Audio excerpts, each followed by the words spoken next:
സലഫികളെ പറ്റി പല കള്ള ആരോപണങ്ങളും നിങ്ങൾ കേട്ടിട്ടുണ്ടാകും.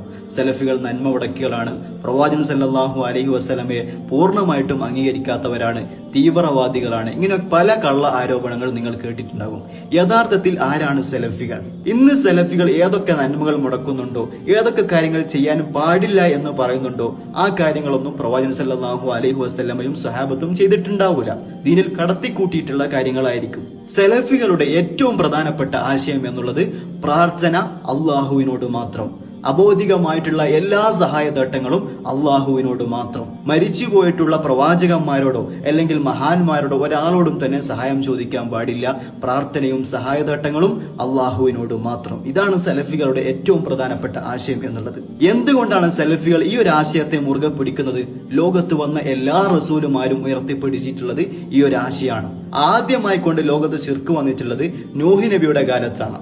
അവർ ചെയ്തിട്ടുള്ള കാര്യം എന്താണ്? അവർ മുമ്പ് മരിച്ചു പോയിട്ടുള്ള മഹാന്മാരെ വിളിച്ചു പ്രാർത്ഥിച്ചു. അതാണ് അവർ ചെയ്തിട്ടുള്ള തെറ്റ്. നൂഹ് നബി അലൈഹിസ്സലാം അവരോട് പോയിക്കൊണ്ട് നിങ്ങൾ ഇവരോട് പ്രാർത്ഥിച്ചോ, പക്ഷെ യഥാർത്ഥ സഹായി അള്ളാഹു ആണ് എന്ന് വിശ്വസിച്ചാൽ മതി. അള്ളാഹ് കൊടുത്ത കൈവിൽ നിന്നാണ് ഇവർ നമ്മളെ സഹായിക്കുന്നത് എന്ന് വിശ്വസിക്കണം എന്നല്ല പറഞ്ഞിട്ടുള്ളത്. അങ്ങനെ ഒരു ആശയം ലോകത്ത് ഒരു റസൂലുമാരും പഠിപ്പിച്ചു തന്നിട്ടില്ല. അതുകൊണ്ട് നിങ്ങൾ മനസ്സിലാക്കണം, ശിർക്ക് നമ്മുടെ ജീവിതത്തിൽ അതിന്റെ ഒരു തരി പോലും ഉണ്ടാകാൻ പാടില്ല. അള്ളാഹു തആല ഒരിക്കലും പൊറുക്കാത്ത തെറ്റാണ് ശിർക്ക് എന്നുള്ളത്.